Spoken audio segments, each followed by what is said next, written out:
होली की आत्मा।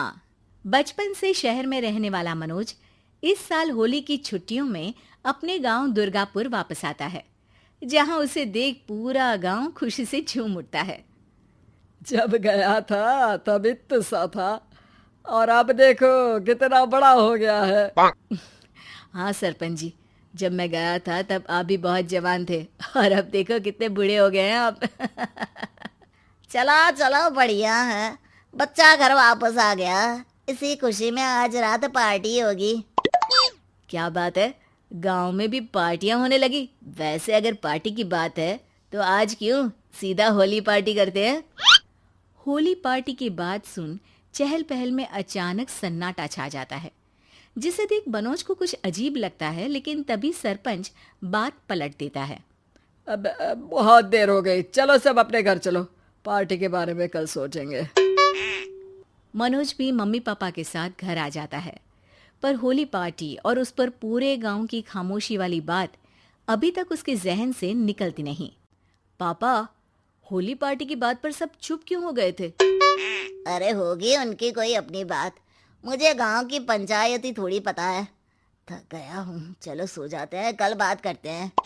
पापा की बात मानते हुए मनोज भी सोने चला जाता है। आज तो छुपा लिया, लेकिन हफ्ते बाद जब होली का दिन आएगा तब इसे कैसे रोकोगे। अगली सुबह सूरज के साथ ही मनोज भी गांव घूमने निकल जाता है, जिस पर रास्ते में उसे अपनी ही उम्र के कुछ लड़के भी मिलते हैं, जिनसे दोस्ती कर अब वो उनके साथ घूमने लगता है। इसी तरह कुछ दिन बीत जाते हैं और होली नजदीक आने लगती है।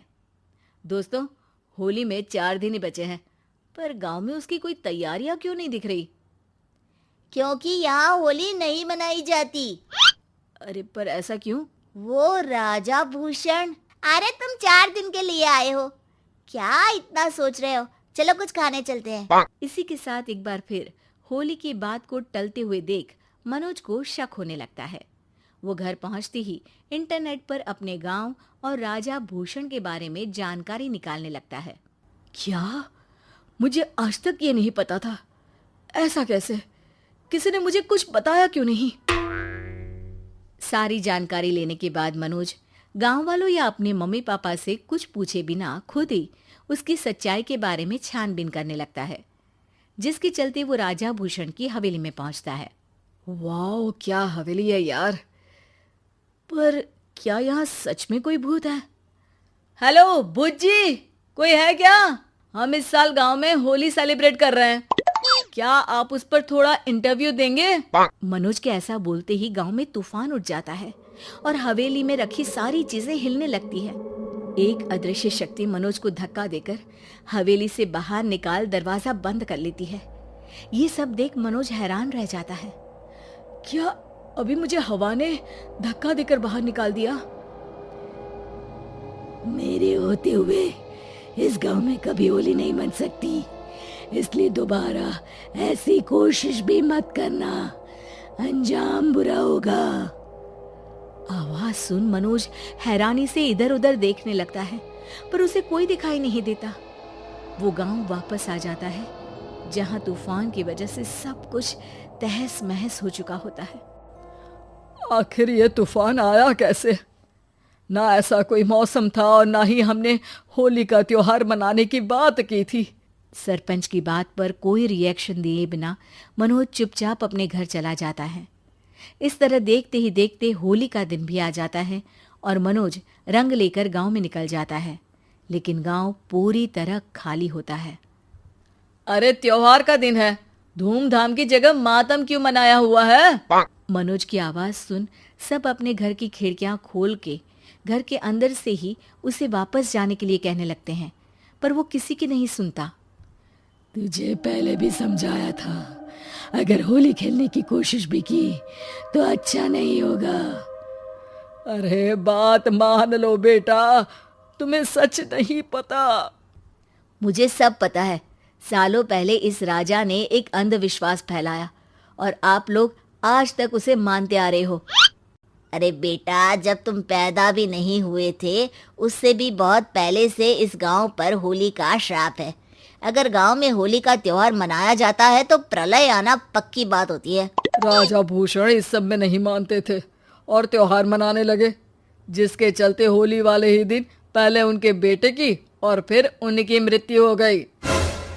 तभी से गांव की रक्षा के लिए उनकी आत्मा उस हवेली में रह रही है। सबकी बातें सुन मनोज उलझन में पड़ जाता है।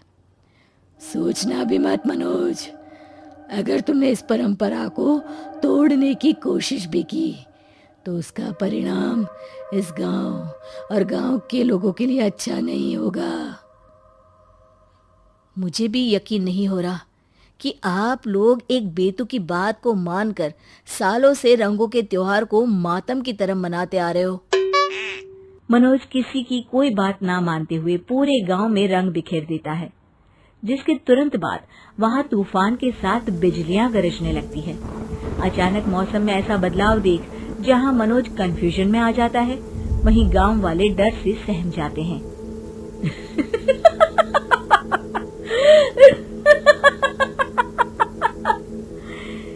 इस लड़के ने हमारे जैसे सिर्फ अपने स्वार्थ के लिए नहीं बल्कि पूरे गांव की खुशियों के लिए यहाँ होली मनाई है, जिस वजह से अब इस गांव पर होली का श्राप टूटता है।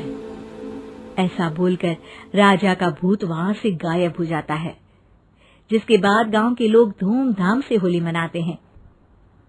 खुशियों के रंग गांव में बिखरे ही होते हैं कि अगली सुबह अचानक मनोज कहीं गायब हो जाता है और एक बार फिर गांव में होली का नया राज शुरू हो जाता है।